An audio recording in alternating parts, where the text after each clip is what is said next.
Oliver Oakes, welcome to F1 Explains. It's lovely to meet you. Yeah, nice to meet you too. Loving the little setup here. As soon as Oliver sat down, he said that he liked producer Chris's kit and it looked like a DJ deck. Producer Chris is yet to play as a track, but it does. I'm glad you like the podcast setup. I thought it'd be someone I'd be inviting, don't worry. That's good. If producer Chris was to play you a song, what would it be and why? Oh, that's a good one off the cuff, isn't it? Yeah, I'm trying to think, what do I listen to at the moment? Yeah, a bit of Post Malone, bit of Ed Sheeran, something like that, yeah. Can't go wrong. Yeah, straightforward. Met Ed Sheeran in Miami last year. Very nice man. Oh, there you go. Lovely man. Yeah. Maybe I'll get that chance this year. Fingers crossed, fingers crossed. Oliver, we should say firstly, you're one of our newest team principals in the paddock, on the grid. How are you finding the job, first and foremost? Yeah, it's been fun. I think, obviously, F1 just flies by, doesn't it? Doesn't it just? I was just thinking, you know, summer break last year feels like that was already years ago, so I don't feel that new, anymore.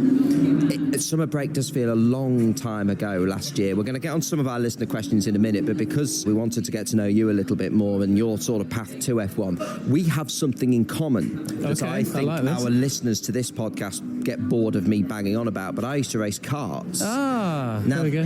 Where we don't have something in common is you won things. You were really good, I understand. Not quite good enough, though. Well, you won the CIK World Karting Championships in 2005, and I was racing around that time and looking up at that series like, you were really good. Yeah, I sort of hesitate going, I had a really good karting career, but more than that, it was good fun as well. You know, I look back on those years going, they are some of the best of your life. Just, you're young, you're traveling around racing, week in, week out, different countries.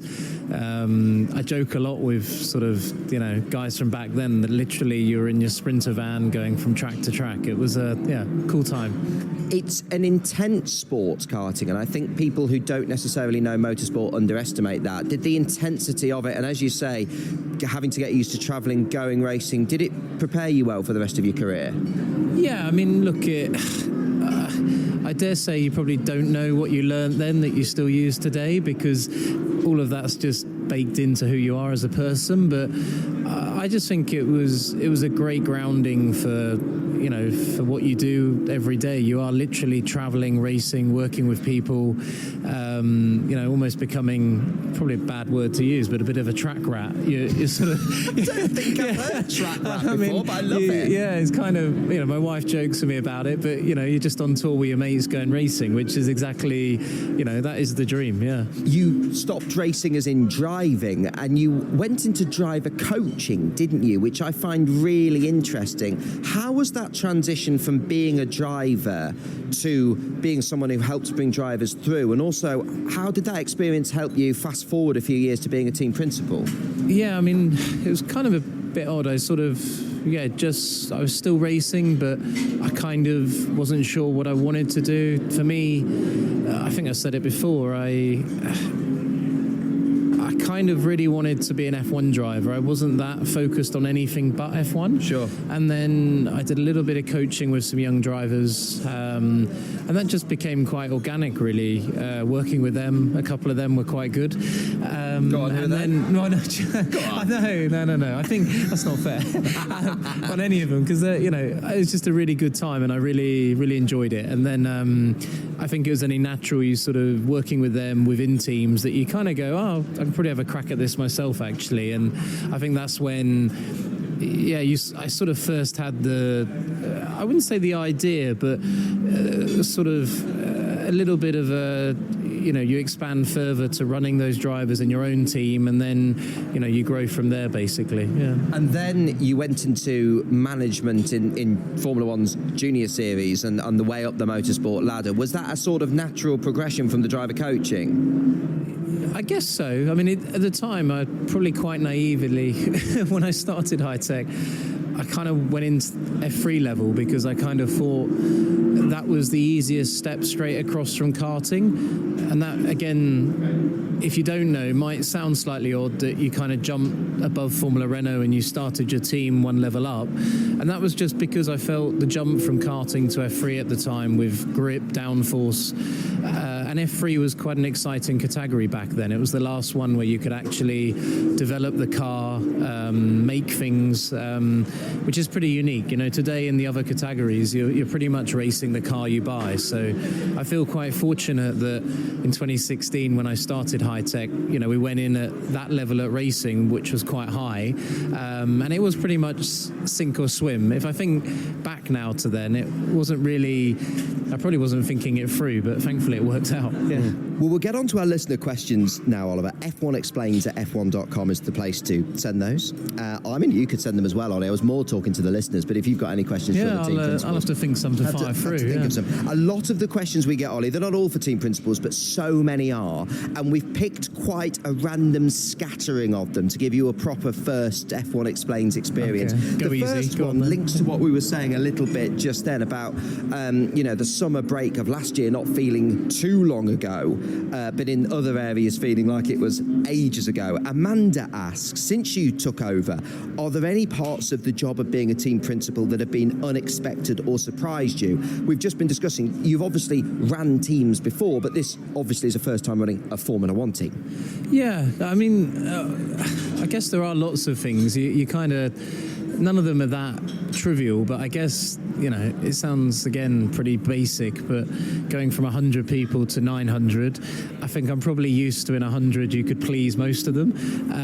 I guess with 900 you're never going to do that, and I think that's something to get used to, that you've got to balance what everybody wants, but also you've got to make the right choices for the team, and you know, you're never going to make everyone happy all the time. Yeah. There's another question actually that's on those lines, and it is from Elizabeth. Really leads into what you're saying. Elizabeth says, how do you cope with the pressure of running a whole F1 team? I actually think this goes back a little bit. My experience of karting, I struggled with the pressure of it all. And then you've obviously not, because you thrived in that, went into the junior series and thrived in that. Here you are with Formula One. Do you feel that pressure ramping up? And how, as Elizabeth says, do you deal with that? Yeah, I mean, look, I guess I do. I don't see it as pressure. I see it a little bit differently, that I think obviously you have a big responsibility because you represent a lot of people, a brand, a team. I think probably put more pressure on myself, that I'm quite grumpy if I have a bad day or a bad result because I want to do well. Go home and get told by my wife to see all the positives, which makes me laugh.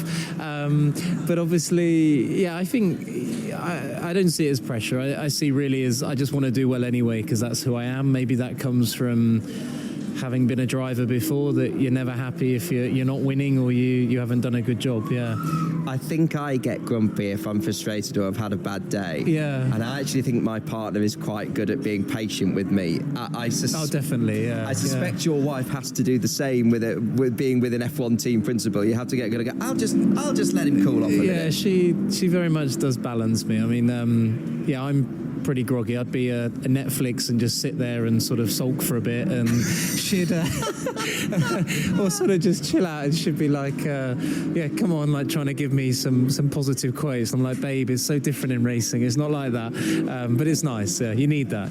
There's always next race. Exactly, that's what she says. Yeah. I mean, there is. I suppose there is. Ella asks, how do you balance having a social life with the job and the travel? Again, not dissimilar to what we've been talking about. I don't think you have one. I think you end up merging the two. I think you end up the people you work with, you know, become your friends. I mean, I'm quite fortunate in a way that I've got my friends in the paddock who I knew probably as a driver, and then I've got friends I know now from the other side of the fence. So I feel quite fortunate that kind of my social life is here. I think when I'm home and I'm away from the track, I've got 2 young kids, so sort of your social life is intertwined into what they're doing at the weekends, which makes me laugh. It's parties, it's swimming. A weekend off is probably more intense than being at the track, actually. Yeah, I can well imagine that. It doesn't surprise me at all. We'll put more of your questions to the Alpine team principal, Oliver Oakes, in just a second.